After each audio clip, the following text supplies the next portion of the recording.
La gente suele decir que el tiempo cura las heridas, pero esto no es cierto. Las heridas que no son atendidas a tiempo, con el tiempo realmente lo que sucede es que se infectan, supuran y hieden. ¿De qué heridas estoy hablando? Estoy hablando de las heridas, de las cicatrices o de las marcas que dejan los traumas emocionales en el ser, en la conciencia, en la psique de las personas. Estoy hablando de heridas como el rechazo. Estoy hablando de heridas como el abandono de hijos por parte de sus padres. Ese es un tipo de rechazo que cala profundamente. Estoy hablando de heridas como un aborto o la impotencia de una mujer de no poder concebir un hijo, o el trauma o herida que deja una separación, un divorcio. Estoy hablando del abuso, de las heridas que dejan el abuso, el maltrato verbal, físico, emocional y psicológico. Y por qué no también la violación. La violación y las heridas que deja una vida entregada a las adicciones, al alcohol, a las drogas e incluso a la promiscuidad sexual, a lo que llamamos prostitución. La Biblia revela casos de personas que sufrieron experiencias dolorosas en el seno de sus familias y que estas experiencias les dejaron heridas o marcas profundas en sus vidas. Una de estas personas es José, uno de los dos hijos de Jacob con su amada esposa Raquel. Él creció en lo que hoy llamaríamos una familia disfuncional. La relación de José con sus hermanos fue tormentosa. Oscilaba entre el favoritismo de su padre y la envidia y el odio de sus hermanos. Un día sus hermanos se hartaron y conspiraron con quitarle la vida. Pero finalmente terminaron mejor vendiéndolo como esclavo a una caravana de mercaderes. ¿Por qué esa relación tan dañina y tan escabrosa entre José y sus hermanos? Encontramos respuestas en la lectura que se hizo hace algún momento. Escuche. Dice, José solía informar a su padre de la mala conducta o del mal comportamiento que tenían sus hermanos. Ahí tenemos una posible respuesta de por qué sus hermanos lo odiaban tanto.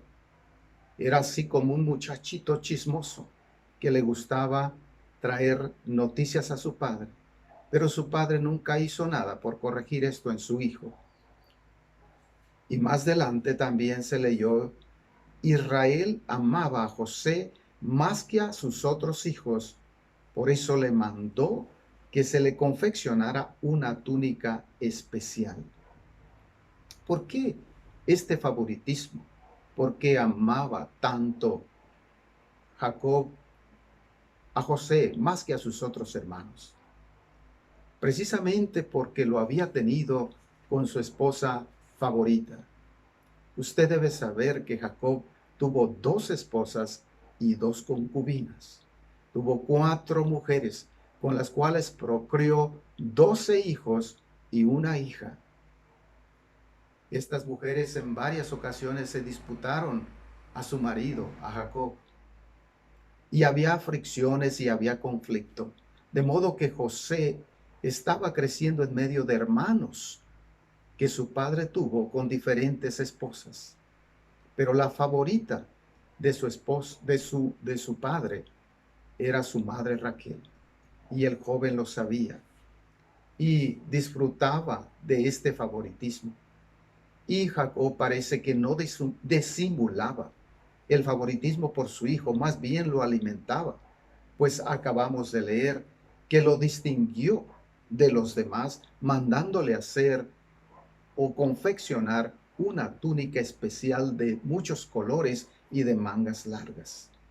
Y dice el relato más adelante, viendo sus hermanos que su padre amaba más a José que a ellos, comenzaron a odiarlo y ni siquiera le dirigían la palabra.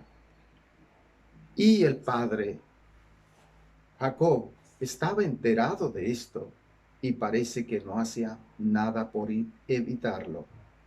Y luego vienen estos sueños que tuvo el joven José y que también tuvo la osadía de venir y contarlo a su padre y a sus hermanos. Déjeme relatarle uno de ellos.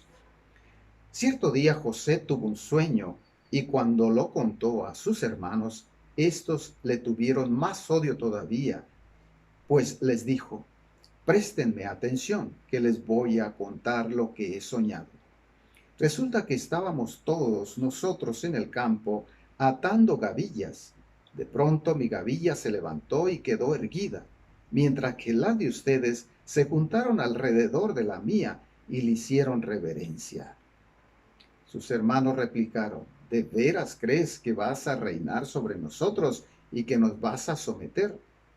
Y lo odiaron aún más por los sueños que él tenía. Y por cierto, le pusieron el apodo de El Soñador. Como les decía, José fue el hijo favorito de Jacob con Raquel, su esposa favorita. Esto le daba una ventaja sobre sus hermanos y el chico lo sabía. Él estaba sabido de esto, que era el hijo de la predilecta, el hijo de la preferida de su padre.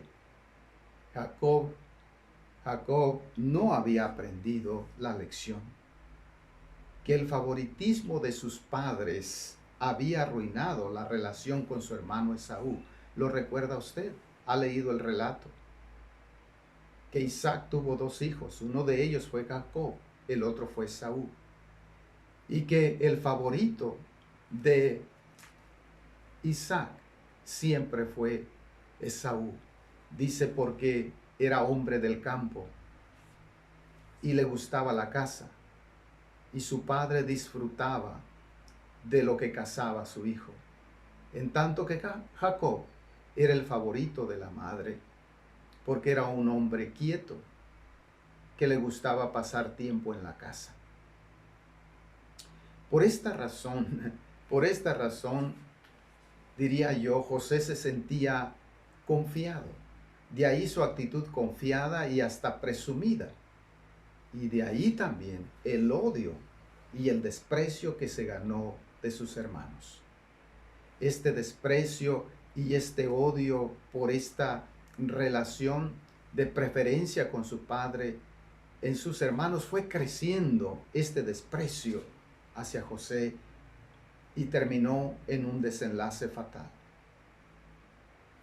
Voy a relatar el resto del pasaje del capítulo 37 y quiero invitarle a que usted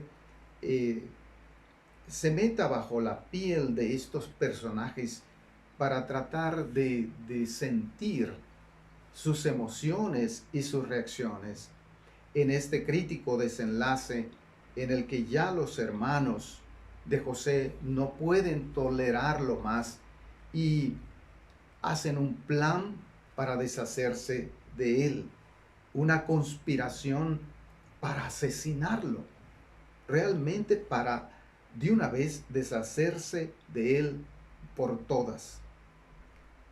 Y aquí tenemos que el padre envía a José cierto día, lo envía a espiar a sus hermanos. Vete, le dice, a ver cómo están tus hermanos y el rebaño, y tráeme noticias frescas. Así que mandó al joven José, a sabiendas ya Jacob, que José no se llevaba bien con sus hermanos, a sabiendas ya de que sus hermanos no le hablaban, no le dirigían la palabra, el padre arriesgó a su hijo. Dice, como ellos alcanzaron a verlo desde lejos, es decir, los hermanos a José, antes de que se acercara, tramaron un plan para matarlo. Se dijeron unos a otros, ahí viene ese soñador, ahora sí que le ha llegado la hora. Vamos a matarlo y echarlo en una de estas cisternas, y diremos que lo devoró un animal salvaje, y a ver en qué terminan sus sueños. Ahí está. El momento de vengarse, el momento de la venganza ha llegado. Imagínese usted a estos jóvenes, a lo que han llegado. ¿Qué es lo que están sintiendo ahora? ¿Qué es lo que les ha empujado a tomar esta decisión fatal? Uno de ellos, en cambio, piensa un poco diferente. Piensa un poco diferente, no tanto por José, sino por el padre de José y por su propio padre, y este es Rubén.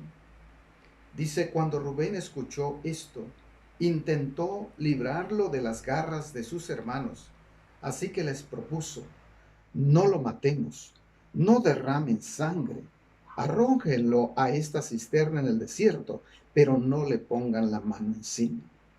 Rubén dijo esto porque su intención era rescatar a José y devolverlo a su padre. Y el drama avanza. Cuando José llega, sus hermanos inmediatamente le ponen la mano encima y dice, lo agarraron y lo despojaron de su túnica especial que su padre le había mandado hacer de mangas largas. Lo agarraron y lo echaron a una cisterna que estaba vacía y seca. Luego se sentaron a comer. En eso, al levantar la vista, divisaron una caravana de ismaelitas que venía de Galaad. Sus camellos estaban cargados de perfumes, bálsamo y mirra que llevaban a Egipto. Entonces Judá les propuso a sus hermanos, ¿qué ganamos con matar a nuestro hermano y ocultar su muerte? En vez de eliminarlo, vendámoslo a los ismaelitas. Al fin de cuentas, es nuestro propio hermano. Bueno, al menos por el momento, la vida de José parecía tener esperanza, porque el resto de los hermanos aceptaron la propuesta de Judá y dijeron, está bien, vendámoslo. Cuando los ismaelitas, la caravana de mercaderes llegó, trataron el precio de Jacob en 20 monedas de plata, y así lo vendieron a estos mercaderes que iban rumbo a Egipto. Ahora vean, parece que en ese momento no se encontraba allí Rubén. Cuando Rubén volvió, el que había primero intercedido por él, y se fue a buscarlo a la cisterna y no lo encontró, dice que rasgó sus vestiduras en señal de duelo. Regresó entonces a donde estaban sus hermanos y les reclamó, ya no está el mocoso, ¿y ahora qué hago? Enseguida los hermanos tomaron la túnica especial de José, degollaron un cabrito y con la sangre empaparon la túnica. Luego la mandaron a su padre con el siguiente mensaje. Encontramos esto. Fíjate bien si es o no la túnica de tu hijo. ¿Se imaginan ustedes qué crueldad, a qué extremo han llegado los hermanos de José? Por supuesto, el anciano padre recibió la túnica y el relato dice que lamentó profundamente la muerte de su hijo, la muerte, porque esto es lo que sus hijos a sangre fría le hicieron creer. Dice, en cuanto Jacob la reconoció, exclamó, sí, es la túnica de mi hijo. Seguro que un animal salvaje lo devoró y lo hizo pedazos. Y Jacob también rasgó sus vestiduras y se vistió de luto, y por mucho tiempo hizo duelo por su hijo. Querían sus demás hijos consolarle, qué hipócritas, ¿no? Querían consolarle, pero él no aceptó el consuelo, sino que dijo, no, guardaré luto hasta que descienda al sepulcro para reunirme con mi hijo. Y concluye, así Jacob siguió llorando la muerte de José. En Egipto, los madianitas vendieron a José a un tal Potifar, funcionario del faraón y capitán de la guardia. Así termina este episodio fatal, porque sí es un episodio fatal, sobre el conflicto latente que había existido entre José y sus hermanos, por estas relaciones disfuncionales que habían existido en el seno de esta familia. ¿Qué habría sucedido con los sueños de José? ¿Qué será de sus sueños en este punto de su vida? ¿Serían una referencia, una especie de estrella en la oscuridad densa de su vida para brindarle un sentido de esperanza y de dirección? ¿O serían ya tal vez una completa desilusión? ¿En qué momentos tiendes tú a abandonar tus sueños? ¿No es acaso cuando nos sentimos abatidos y derrotados, imposibilitados de poder continuar con nuestros sueños y simplemente tiramos la toalla? ¿Y qué haría José con tanto daño, con tanto trauma en su vida? ¿Y cómo habría de interpretar su propia vida de tragedia? 25 años después, José se reencuentra con sus hermanos en Egipto. Han pasado ya 25 años, 20 o 25 años, y se da este reencuentro entre él y sus hermanos. Y así es como él interpreta los eventos de su vida y la realización de sus sueños. Escuchen, capítulo 50, verso 20 del libro de Génesis. Les dice él a sus hermanos, es verdad que ustedes pensaron hacerme mal, pero Dios transformó ese mal en bien para lograr lo que ahora estamos viendo, salvar la vida de mucha gente. De esta forma, José interpreta la tragedia de su vida. Y de esta manera también, él cancela su pasado doloroso. Y quiero que usted vea cómo lo hace. ¿Qué hay en esta pequeña declaración? En primer lugar, José perdonó. Perdonó y pudo perdonar a sus hermanos porque comprendió dos cosas muy importantes que le ayudaron a hacerlo. Número uno, que lo que sus hermanos le hicieron fue pecado. Ustedes, les dice, procuraron hacerme mal. Las heridas, los traumas y las cicatrices que a veces llevamos son el resultado del pecado. O bien del pecado que hemos cometido nosotros contra nosotros mismos, o del pecado que otras personas han cometido en contra de nosotros. Y José entendió esto. Sus hermanos habían pecado contra él, le habían hecho un daño terrible. Ustedes procuraron hacerme mal, ustedes procuraron acabar con mi vida. Pero les perdono. Perdonar. Para cancelar el pasado y sanar las heridas del pasado y los traumas, se debe perdonar. Número 2, comprendió que la soberanía y la providencia de Dios guiaban su vida. Estas fuerzas sobrenaturales obrarían en las circunstancias más adversas para llevar a cabo la voluntad de Dios en la vida de José. Y él lo entendió así.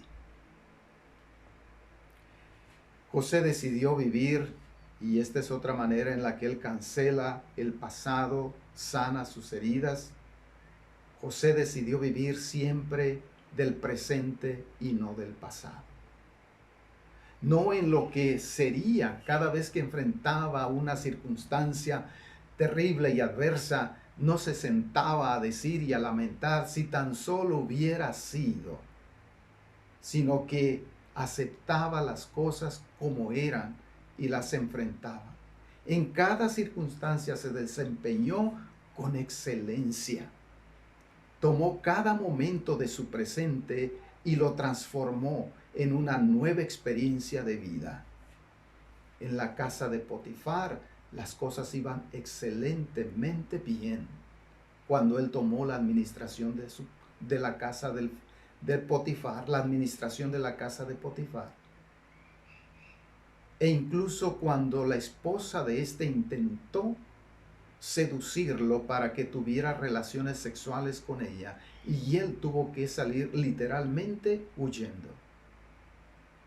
Y después que ella lo difamó y terminó en la cárcel, ahí en esa peor circunstancia, en esa peor adversidad, José hizo lo mejor, se enfrentó a su realidad y rápidamente el carcelero se dio cuenta de su liderazgo, de su actitud, y lo nombró supervisor de la prisión. José no patinaba en el pasado, no vivía en el pasado, vivía el presente y lo vivía con intensidad, con fuerza en el poder de Dios. Y luego, él no permitió, por supuesto, que las circunstancias moldearan su vida. Dejó más bien que Dios trabajara en su vida durante un periodo de 20 o 25 años en un país diferente, sin familia, mientras su padre agonizaba pensando que su hijo había sido víctima de una fiera salvaje. ¿Qué harás tú? Quisiera sugerirte que tomes el ejemplo de José para hacer la paz con tu pasado y sanar las heridas o traumas, de qué sé yo, traumas que lleves en tu vida, divorcio, rechazo, abuso, adicciones, no sé. Recuerda lo que comencé diciendo. El tiempo no cura las heridas. Si las heridas no son tratadas adecuadamente, con el tiempo se infectan, se pudren, supuran y hieden. Haz lo que hizo José. Aun cuando parezca imposible, Dios te capacitará para hacerlo. Perdona. Segundo, vive cada circunstancia como una prueba de resistencia. Sí, como una prueba de resistencia que al pasarla te hará mucho más fuerte y te hará mucho más capaz de soportar las siguientes pruebas que vienen. Y piensa que Dios está trabajando a través de estas circunstancias, a través de estas pruebas, está trabajando en tu transformación para llevarte a otro nivel. Si los hermanos de José no lo hubiesen vendido a los ismaelitas, José no hubiera terminado en Egipto. Y si José no hubiera terminado en Egipto, no habría tenido la capacidad de salvar a sus hermanos. Confía como José en la soberanía y en la providencia de Dios, de que en las peores circunstancias Dios proveerá. Aplícate a resolver el presente, no a lamentar el pasado. No dejes que el pasado defina tu presente y tu futuro. Y finalmente, no canceles tus sueños, pero sí permite que Dios cancele tu pasado. La promesa de Dios es que al confiar tu vida a su Hijo Jesucristo, serás una nueva criatura. Las cosas viejas quedarán cancelado y todo será hecho nuevo. No renuncies a tus sueños. Confía en el poder y en la providencia de Dios y acepta su invitación a vivir para su Hijo Jesucristo, y todo será transformado, así como fue transformada cada experiencia negativa, cada trauma, cada herida, en una victoria para José, y finalmente lo convirtió en el Salvador de sus hermanos. Que Dios le bendiga.